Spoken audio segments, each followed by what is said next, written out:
passion. Ça va frapper. Spectaculaire, flamboyant.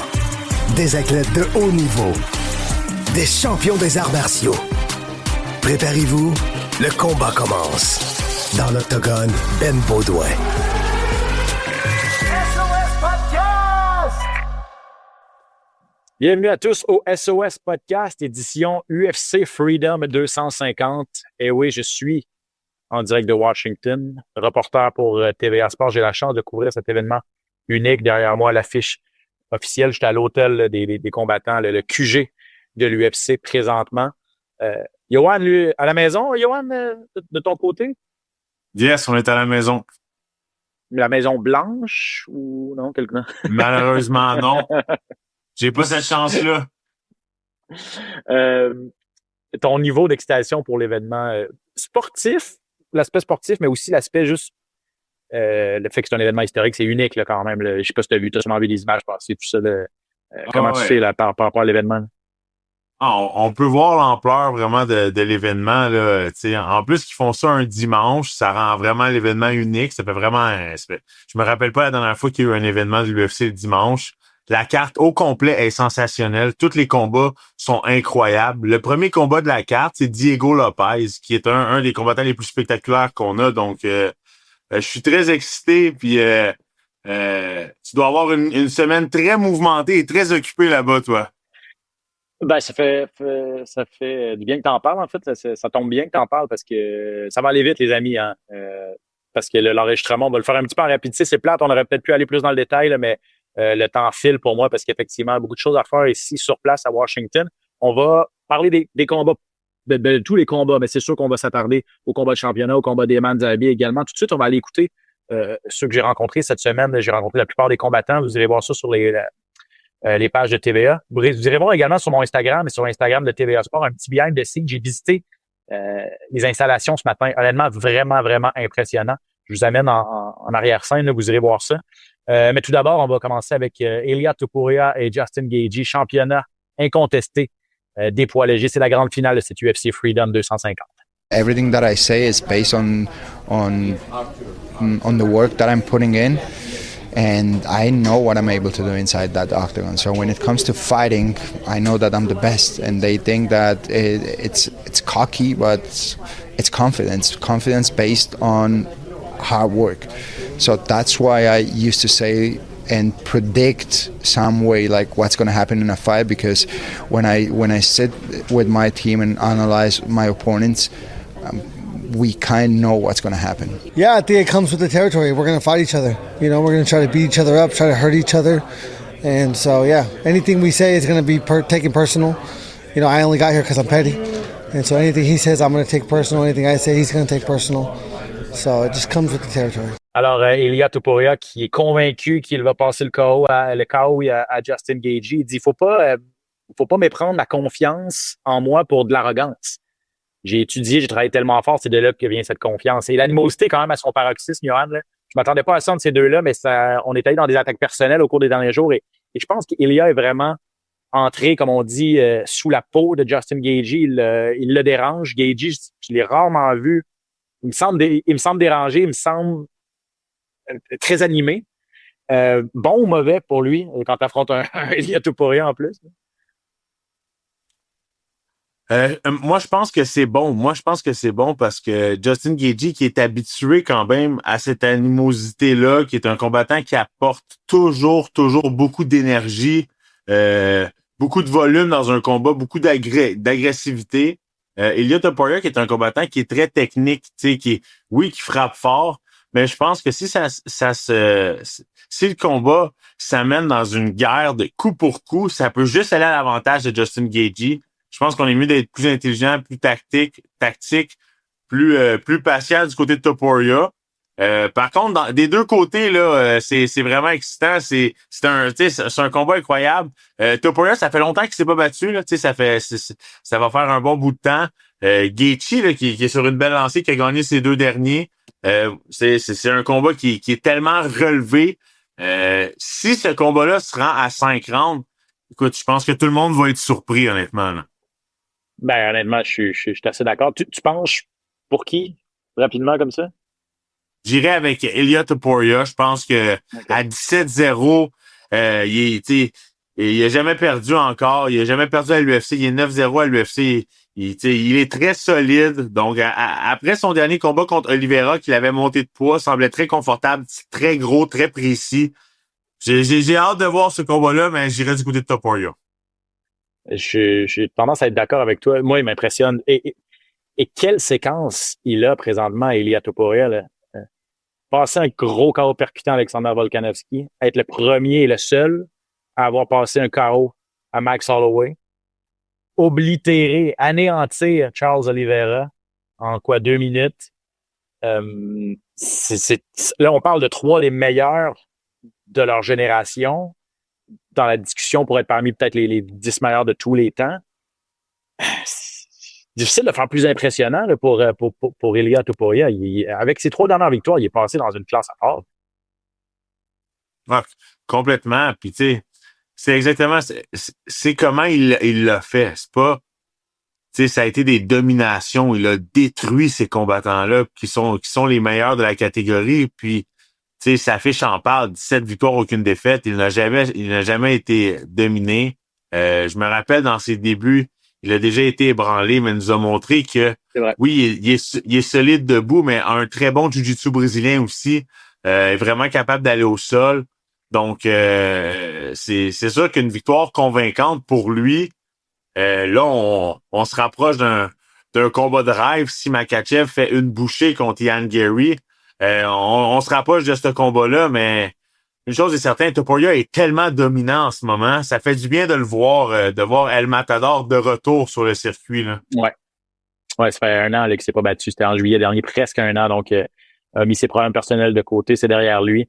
Il semble très serein. On l'a vu dans les différentes émissions de l'UFC, les Embedded, notamment avec ses enfants. Donc, très heureux de revoir El Matador. Beaucoup de journalistes espagnols ici, par ailleurs. On sent que c'est gros, là. On sent que c'est un gros combat pour lui. Et Gaethje, jamais. C'est un bon match-up, là, honnêtement. Gaethje, c'est un dur à cuire. Il a énormément de force de frappe. Il est capable d'être dans des guerres. Honnêtement, je m'attends à beaucoup. Je m'attends au combat de la soirée. Est-ce que Gaethje va mettre de la pression comme il fait tout le temps, puis ne pas respecter Ilia Topuria et essayer d'imposer son rythme? Parce que si c'est ça, ça peut ne pas durer très longtemps, ce combat-là, ou au contraire, ça peut donner quelque chose de vraiment exceptionnel, un des combats de l'année, un peu à la Michael Chandler, Justin Gaethje, là, que les deux vont se toucher à maintes une reprises, mais en même temps, on peut pas comparer Topuria à Michael Chandler non plus, donc non. C'est parce qu'il c'est ce qu'il dit en fait. Topuria il dit qu'il va mettre de la pression sur moi. C'est ce que Oliveira avait fait, et c'est en contre-attaque et avec sa précision légendaire que Topuria a réussi à le mettre KO. Donc, il dit s'il fait ça, tant mieux. C'est comme ça que je vais être capable de le mettre KO en 2 minutes. On verra comment ça va se passer. Honnêtement, très, très, très excité par ce duel. En demi-finale, allons écouter notre cousin, le bon gamin, Cyril Gane, qui affronte Alex Pereira. Avec plaisir, on est très content. On est toujours très content. Comme tu l'as dit, c'est une immense vedette. J'adore le terme. J'adore les expressions canadiennes. C'est quelqu'un qui a une très grosse hype, qui est très apprécié du public, qui a beaucoup d'audience, et c'est toujours un plaisir de partager la cage avec quelqu'un avec beaucoup d'audience, avec beaucoup de... surtout pour un événement comme celui-ci.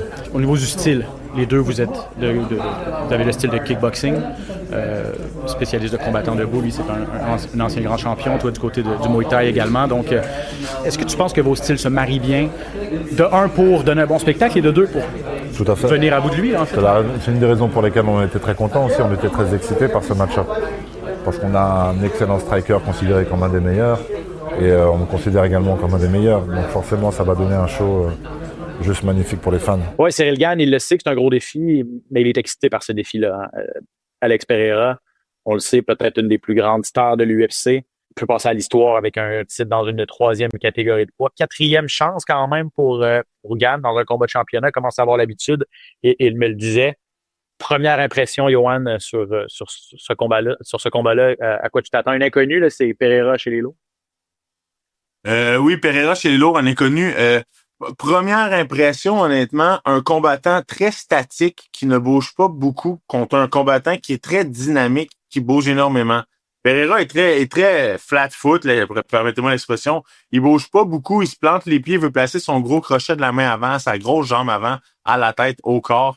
Tandis que Cyril Gane se déplace gaucher-droitier, toujours en mouvement, ce qui était quand même payant contre Aspinall, qui Aspinall est aussi un gros bonhomme qui se déplace très bien avec un bon jeu de pied. Fait que c'est là le gros de la... Ça va vraiment être ça, je pense. Ça va être les déplacements, la vitesse, l'agilité de Cyril Gane, qui est un gros bonhomme, contre peut-être la puissance de Pereira, peut-être la... C'est ça, j'ai vraiment de voir. Les deux ont le même gabarit, pas le même gabarit, pardon, les deux ont le même expérience. Les deux ont un background de kickboxing. C'est deux spécialistes de combat debout, deux gars qui sont arrivés dans le MMA. Rapidement, on fait des combats avec l'organisation de l'UFC, se sont fait bâtir, ont subi la défaite, ont revenu. Mais c'est deux combattants qu'on voyait devenir champions du monde. Est-ce que Pereira aura le menton, je veux pas dire qu'il a un mauvais menton, mais il a affronté des gars de 185 livres et des gars de 200 livres. On sait que les lourds, ça frappe fort. Yann n'a peut-être pas la plus grosse forme de frappe avec un seul coup de poing, mais il est capable de toucher la cible avec régularité. Penses-tu que ça va être une grosse bouchée pour Pereira de passer chez les poids lourds? Ben moi, Pereira, pour l'avoir vu personnellement, je n'en revenais pas qu'il faisait 185 livres. Là. Quand je l'ai vu en face de moi, je me suis dit, c'est incroyable que ce monsieur-là, que ce gars-là fasse 185 livres. Donc, de le voir chez les heavyweights, parce que c'est vraiment quelqu'un d'imposant, des grosses mains, les grands, il est fait costaud. Non, parce que non, je suis pas surpris. Puis je pense que ça peut être bon pour lui. Mais là, en avant de lui, il y a quand même Cyril Gane, qui, selon moi, est un des meilleurs combattants poids lourds qu'on a eu là, depuis vraiment longtemps. Là. Penses-tu que ça va être la bonne et que Gane va... Gane a l'air bien, par ailleurs. Là. Je le fais souvent en entrevue. Il n'a jamais l'air du gars le plus stressé. Le moment n'est pas trop gros pour lui. On le sent, il y a beaucoup de journalistes français. S'il y avait beaucoup d'Espagnols, il y a énormément de Français aussi, là, je vous le dis. C'est 4e fois là, qu'il est en combat de championnat, pas beaucoup de succès, 1 et 3 seulement. Il a perdu en combat unifié et en combat intérimaire. Il a remporté une ceinture intérimaire il y a quelques années. Encore cette fameuse pression là, du public français pour devenir le tout premier champion incontesté français. C'est sûr que ça lui met une pression, mais en tout cas, à première vue, ça semble pas le déranger. Il me parlait d'expérience de gros combats comme ça. Il dit ça aide beaucoup d'avoir été dans des événements de la sorte. Rien de plus gros que la Maison-Blanche, mais quand même. Donc j'ai hâte de voir, il semble pas dépassé par les événements. Est-ce que Pereira est le GOAT? Je sais pas si tu as vu ça, mais Dana White a dit s'il gagne cette 3e ceinture, Alex Pereira dépasse John Jones dans la discussion du meilleur de tous les temps. Ton opinion là-dessus? Ouf! C'est quand même gros.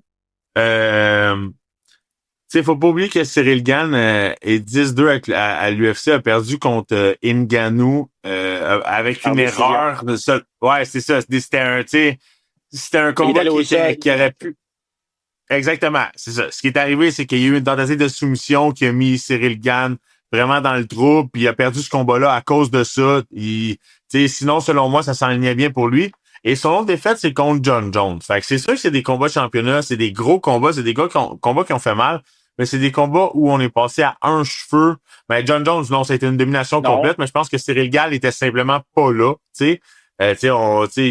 Donc, Pereira, c'est un autre de ce type-là. C'est un autre qui arrive avec une certaine aura, mais Cyril Gane a battu des gros combattants, a battu des bons combattants. Avec son dernier combat, le dernier début de combat contre Aspinall, je pense que ça peut lui avoir donné un petit peu de confiance. J'ai hâte de voir, mais quelle demi-finale relevée encore une fois qu'on va avoir dimanche là. Ah oui, c'est ça, exactement. C'est tout un duel. Aspinall devait être là. Il a eu cette fameuse blessure. Il y a cette fameuse mésentente potentiellement aussi au niveau contractuel. Est-ce que Gane est vraiment un plan B? Qu'est-ce qui va arriver avec Aspinall? Ça plane au-dessus de cet événement-là. Mais en tout cas, c'est un bon... pour accueillir Pereira dans une nouvelle catégorie chez les poids lourds, quand même tout un défi en Cyril Gane, qui n'a jamais perdu par KO. Là. Donc, voir comment il va encaisser aussi les grosses frappes. Il a encaissé les grosses frappes d'Ngannou. Je pense que Pereira est plus chirurgical, peut-être plus précis également. J'ai hâte de voir les premiers coups de poing que Pereira va lancer. Ça va nous donner une bonne indication sur l'allure du combat aussi. Là.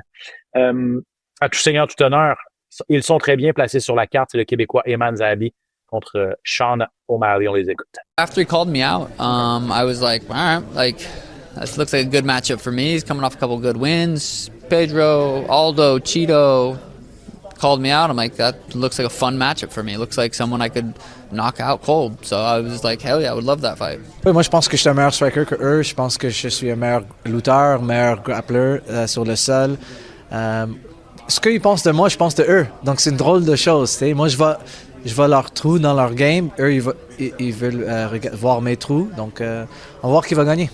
D'un côté, Sean O'Malley qui est convaincu qu'il a ce qu'il faut, qu'il est supérieur au niveau du striking à tout le moins pour passer un gros KO à Eman Zahabi et envoyer un gros message à ses patrons de l'UFC, à la division, de dire « Je suis prêt à retourner en combat de championnat du monde ». Et Eman n'est pas en reste parce que sur 7 victoires de suite, pas grand monde qui lui donne beaucoup de crédit pour ça. Pas grand monde qui le respecte, en tout cas pas O'Malley. Mais la confiance est là pour Eman. Il a dit, moi, je vois des trous dans le jeu de Sean O'Malley. Est-ce que tu es d'accord avec lui? Est-ce que Sean O'Malley a des failles dans son jeu que Eman Zahabi pourrait exploiter dimanche? Ah, certainement. Je veux dire, pour voir, moi, Eman Zahabi s'entraîner de mon côté, il n'y a rien que ce gars-là ne fait pas, ne travaille pas dans le gym. C'est quelqu'un qui s'entraîne extrêmement fort. Je le vois. Il est, je veux dire, c'est une bête. Il fait des rounds jour après jour après jour, toujours en train d'essayer de visionner puis de s'améliorer. Puis donc, je suis certain qu'il a trouvé quelques failles, quelques techniques, quelques trucs où mettre l'emphase, toute sa concentration, puis semble être dans une forme splendide. Là, on le voit plus parce qu'il est parti dans les 3 dernières semaines. Il n'est plus au Tristar. Je pense qu'il s'entraîne dans le coin de Washington et tout. Donc, mais vraiment, là, c'est un combattant là, qui va donner beaucoup de fil à retordre à Sean O'Malley dimanche. Là.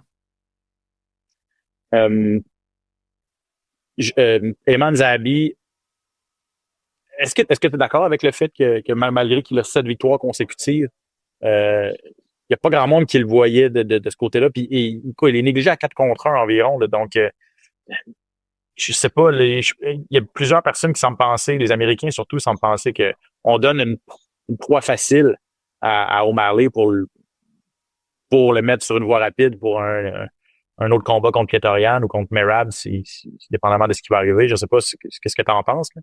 Les gens pensent déjà qu'Eman a perdu d'avance. Regardez, Eman Zahabi a fait énormément de décisions, a fait des combats spectaculaires, des guerres, des combats très relevés contre Marlon Vera, contre José Aldo, Munoz. Il a fait des grosses décisions. C'est sûr que de l'autre côté, tu vois des Sean O'Malley qui a battu des Aljamain Sterling par KO, qui a fait des gros combats contre Peter Yan, Yadong Song, pardon. Il a battu des gros combattants, Sean O'Malley. Son pedigree est très bon. Marlon Vera, ça fait partie des combattants qu'il a battu aussi. Donc, des deux côtés, c'est pas le même type de combattant du tout. Donc, c'est sûr que c'est là que l'avantage au niveau peut-être de la terminaison, des finitions, va du côté de O'Malley. Un aspect, moi, je sais pertinemment, et tu pourras me le confirmer, qu'Eman Zahabi est très, très bon au sol. Et je sais qu'au Tristar, tu le dis, là, on le travaille. Je pense que c'est un bon lutteur. Je pense que c'est un bon... Il est ceinture noire en Jiu-Jitsu. Ceinture noire de Jiu-Jitsu. Bon. Je regardais ses stats. Officiellement, durant sa séquence de 7 victoires, il n'a aucune tentative d'amener au sol. En fait, officiellement, il en a une. C'était contre Pedro Munoz. Mais même Eman, quand je lui en ai parlé cette semaine, il dit ouais, il aurait jamais dû compter ça comme une tentative d'amener au sol. Moi, j'ai pas fait aucun takedown, aucun shoot durant ma séquence. Il est tombé en amour vraiment avec le striking. Il pense que c'est sa grosse force. Penses-tu que contre un très, très bon striker comme Sean O'Malley, qui est reconnu pour être assez faible en lutte, Eman devrait, après toutes ces années, revenir peut-être au grappling, puis c'est sa voie vers la victoire? Ben, je pense que si tu regardes les derniers combats de Ayman Zahabi, il a énormément de volume puis d'acquis d'expérience parce qu'il a fait beaucoup de décisions puis il envoie énormément de combinaisons. Il essaie des choses, il est toujours en mouvement, toujours en train de prendre mais de donner de l'information à la personne qui est en avant de lui. Son volume de coups envoyés vraiment est impressionnant. Contrairement à O'Malley, c'est plus que c'est pas un gars qui envoie beaucoup en volume. C'est ce qui a fait lui coûter le combat contre Yadong Song, justement, dans son dernier combat. Il a terminé fort le 3e round, mais c'était un combat qui était très serré. Si Ayman Zahabi travaille en volume et pourrait déborder Sean O'Malley et justement peut-être être capable d'aller chercher les hanches, aller chercher des anneaux au sol, créer des scrambles, des tempêtes qui feraient en sorte qu'il prendrait le contrôle complètement du combat. Moi, je vois ça comme une option, certainement. Mais on sait que Ayman Zahabi, c'est un combattant qui aime combattre debout, qui aime se battre debout, qui va pas vraiment engager le clinch. Je peux l'engager un petit peu, mais c'est pas quelqu'un qui va nécessairement engager des double legs, des body locks pour essayer d'amener le combat au sol.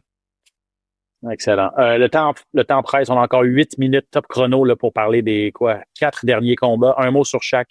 Josh O'Kidd contre Derek Lewis. La rapidité d'O'Kidd, la jeunesse, contre la grosse claque de Lewis. Mais est-ce que Derek Lewis va suivre le rythme? C'est ma question.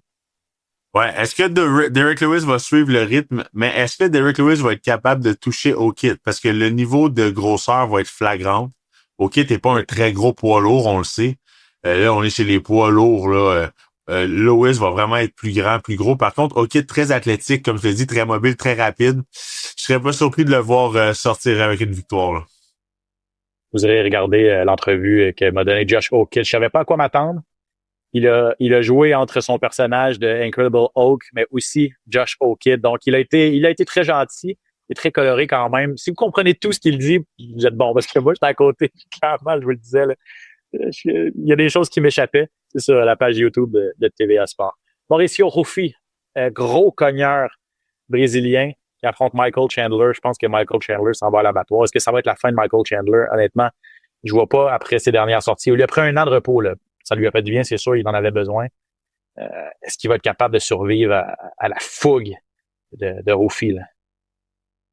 Ben là, c'est ça, parce que tu viens de le mentionner, là, Mauricio Ruffi, là, qui est une terreur. Il revient d'un gros KO en janvier dernier contre Fiziev. Là, c'était vraiment une belle performance. Avant ça, par contre, avait subi une défaite contre Benoît Saint-Denis. Bon, est-ce que Michael Chandler vraiment est remis, comme tu l'as mentionné, parce que, tu sais, je veux dire, a subi des grosses défaites là, contre Pimblett, 2 fois Oliveira, Poirier, Gagey. Tu sais, il est négatif, 2 victoires, 5 défaites à l'UFC. Il a été très actif. Il a pas dit non à aucun combattant, mais ça a pas été une grosse course pour lui, là.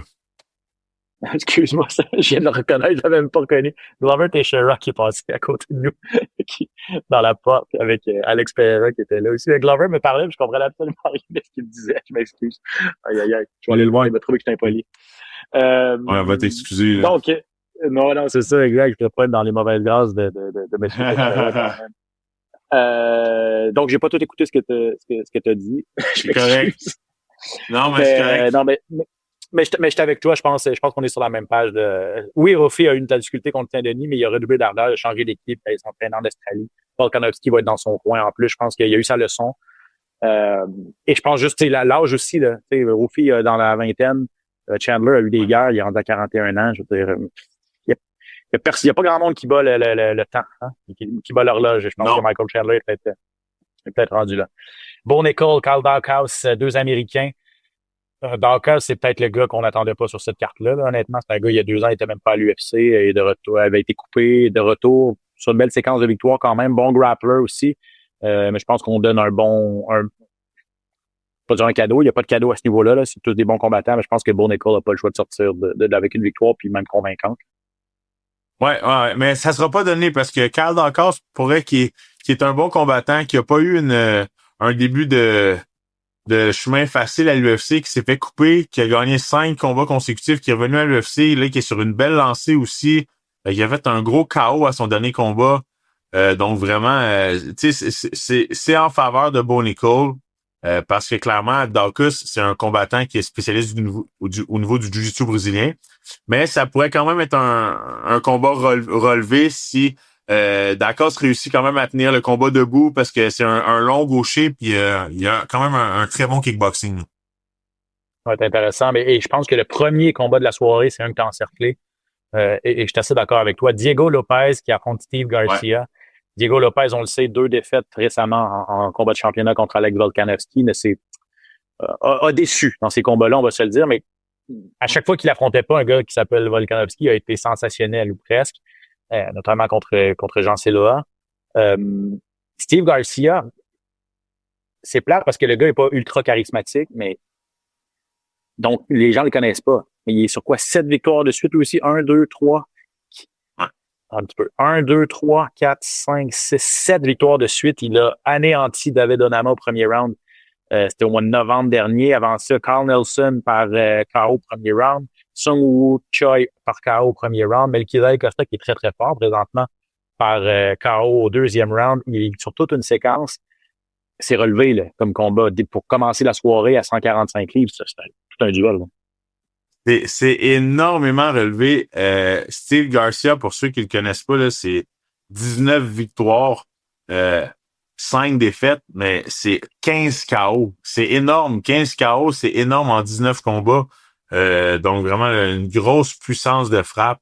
Donc, il a perdu 4 fois par décision. C'est un combattant qui est très durable. Donc, contre Diego Lopez, on peut s'attendre à des feux d'artifice vraiment pour ouvrir la carte dimanche. Je sais pas de quel côté ça va aller. Chose certaine, c'est une chance en or pour Garcia Garcia, merci d'avancer rapidement dans le ranking parce qu'avec 7 combats, 7 victoires consécutives, une victoire contre Lopez nous fait avancer rapidement. Là. Oh, ça le place dans la discussion là, avec les Sterling de ce monde, les Evlov et Volkanovski, c'est pratiquement fait, là, mais parmi les 145 livres qui peuvent prétendre à une chance au titre éventuellement avec une victoire. Donc, ça va être très intéressant. C'est tout le temps qu'on a. Allez voir sur les plateformes de TVA Sport les entrevues et tout ça. On en fait d'autres avant la pesée samedi. Et là, c'est un peu bizarre. Là, la semaine est complètement différente de d'habitude. Conférence de presse vendredi soir. Pesée samedi, combat dimanche. C'est très humide. La météo va être un facteur, hein, Johan. C'est très humide à Washington, mais même si on fait ça le soir, il est encore très, très chaud, même après le coucher du soleil vers 21h30, 22h. La météo est incertaine. On dit qu'on est prêt à tout du côté de l'UFC, là, s'il faut un petit peu retarder, laisser passer la pluie. On souhaite du beau temps. On souhaite que les combattants pourront se mettre en évidence, mais il y a plein d'impondérables. Des événements à l'extérieur, ça arrive pas souvent. L'événement à la Maison-Blanche, encore moins. Donc, tout est en place. Tu regardes ça avec la gang encore? J'ai essayé de regarder ça avec la gang du gym, c'est certain, dimanche, ouais. Johan, je te remercie. On va regarder ça dimanche et on va déballer tout ça la semaine prochaine avec les résultats au SOS Podcast. Merci à tout le monde en régie. Les 2 premiers combats de la soirée, dès 20h dimanche, présenté à TVA Sport 2, la suite de la carte, dont le combat d'Eman Zahabi et les 2 combats pour le titre sur Indigo à l'achat télé à la carte. Donc, manquez pas ça. Et on se retrouve la semaine prochaine, tout le monde, pour un autre épisode du SOS Podcast. À bientôt. SOS Podcast!